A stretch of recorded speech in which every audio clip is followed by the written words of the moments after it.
A child who starts watching passive TV or passive screen of any type before their first birthday is 6 times more likely to develop speech and language delay. Well, that's exactly what we are going to talk about today. If you're new here, my name is Dr. Lema and welcome to Autism and Beyond. I hope you stay till the end of this video. A child should be able to hear up to 40 million words before their 4th birthday. For them to be able to develop early conversational skills, to be able to read on time as far as schooling is concerned, and to be able to perform well in school. So anything that affects the amount of words they hear from another human being depletes their speech and language development and also their cognitive skills. Please keep that in mind. And that's exactly what the screen does. So how does this happen? Let's go back to the milestones. The first thing that we need to remember is screens are 2-dimensional. Our reality is 3-dimensional. For you to be able to really appreciate 3D and 2D, I would encourage you to go watch a 3D movie and compare it to a 2D movie, which is like what you are watching on YouTube. Okay? The depth and the detail that comes with 3D is very complex as compared to a 2D. Okay? When it comes to the brain milestone of a child starts to process 3D, and I'm using the word starts because it matures with age, but starts at the age of 5 months. Okay? And the 2D is perfected by the age of 7 months. So introducing screen early on does not only deplete the number of words that this child hears in a normal home setting, but also affects when it comes to the depth of their vision in terms of 2D, and also delays maturation to a 3D. Because for a brain to mature well, the way you expect it to mature, they have to get all this input at the same time for an image to make sense. All right? So that's the first thing.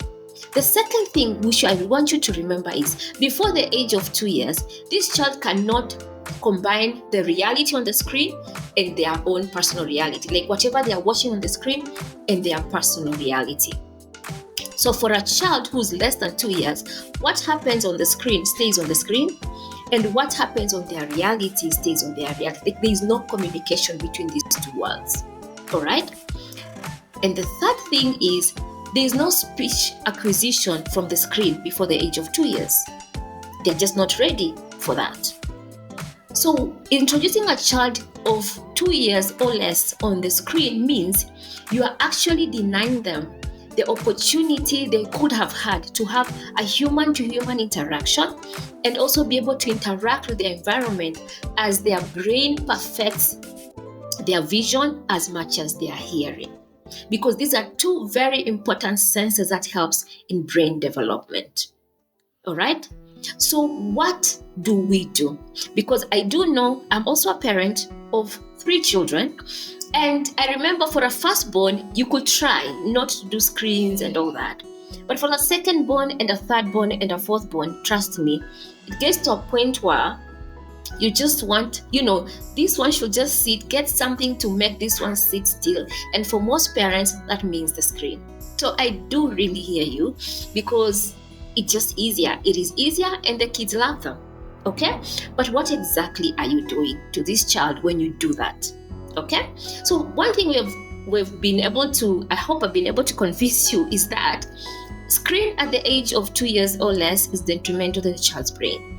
You're denying this child the capacity to play, you're denying this child the number of words, you're denying this child opportunities to learn from the environment. But how can we make this healthy when for kids who are now 2 years and above? The first thing is educational content. We call them educational interactive screen time. How do we know content is educational? The first thing, it has to be age appropriate. Okay, it has to, you really have to know what are we learning here, and is the way they are teaching appropriate for this child to be able to hear and active participate. Okay, active participation. Now, because we are talking about speech, it will only make sense for it to be active participation when A child hears something and is able to respond. Which means for a child who's already at 2 years and they have no words, even this time with educative interactive sessions may have no role to play. Okay, so these educative interactive sessions only make sense for children who already have some sort of speech and language in their milestones. Okay, so for a child who has delayed speech, screen has no role, even if they are 3 or 4 years. What you need to do is actively talk to this child. Actively expose this child to other children who are talking and playing, because what they need is human-to-human interaction. All right? So educative interactive sessions are only profitable for children who already have speech.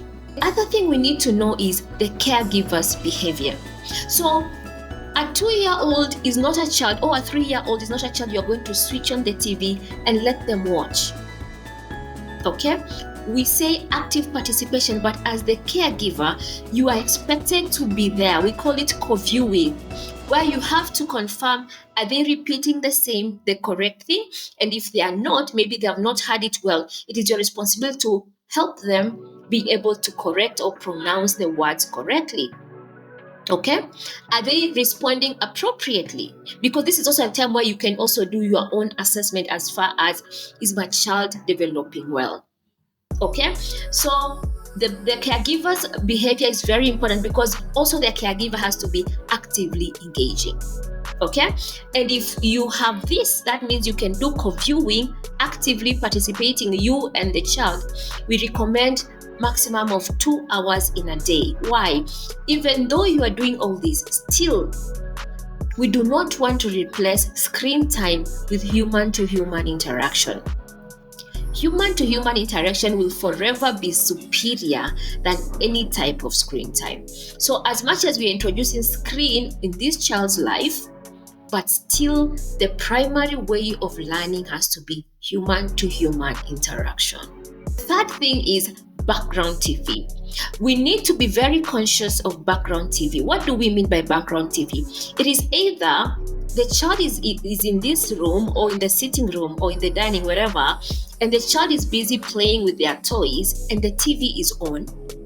Or you, the adult, and the child have actually sat, but you're watching adult content and not this child's content. For a child, that's all background noise, because a child who watches adult content cannot, number one, it's not age appropriate, number two, it's not interactive, so for them it's just noise. And this is the type of viewing that has been shown, proven by research. Number one, of course, it affects the parent and child interaction, because the parent is very busy watching the TV while this child is just sitting there. Number two, attention. It is a distraction, because it's like constant being in a very constantly noisy environment, and so the attention capacity is reduced. Number three, this is the type of viewing that also causes hyperactivity for these children.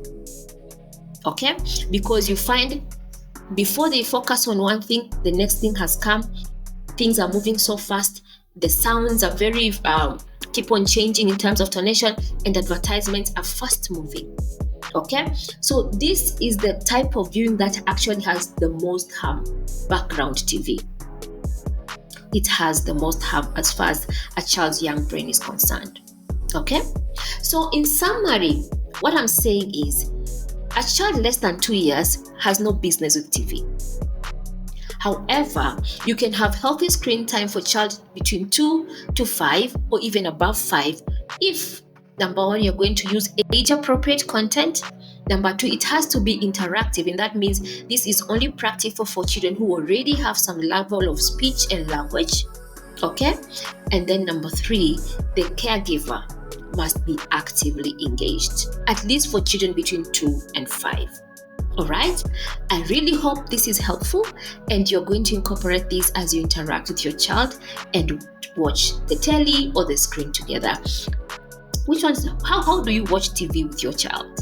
Yeah, it will be an honor for you to tell me, how do you guys watch TV with your children?